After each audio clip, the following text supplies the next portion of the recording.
জায়গায় ইস্তেঞ্জা করা নিষেধ। মানুষ চলাচলের রাস্তায়, ছায়াদার ফলদার গাছের নিচে, উজু ও গোসল স্থানে, গর্তের ভিতরে, গোরস্থানে, দাঁড়ায়া বা হাঁটিয়া, বিনা উজরে পানিতে, গড়ে বা বিছানায়, মসজিদের আঙ্গিনা বা ঈদগাহে, জনসম্মুখে।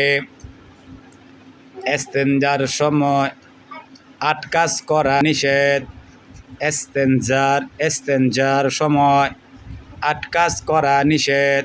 কথা বলা, জিকির করা বা তাসবিহ পড়া, কোরআন শরীফ তেলাওয়াত করা, সালাম দেওয়া, সালামের উত্তর দেওয়া,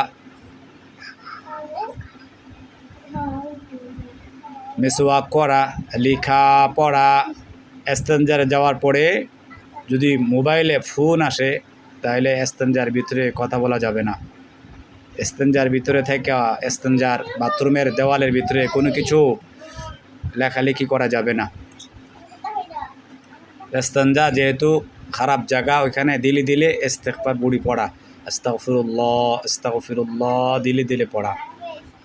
এই সমস্ত কাজগুলি করলে আমার ইস্তেঞ্জাটা সুন্নত তরিকা হবে ইনশাআল্লাহ।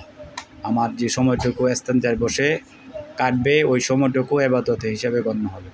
আল্লাহ আমাদের সকলকে পালন করার তৌফিক দান করেন।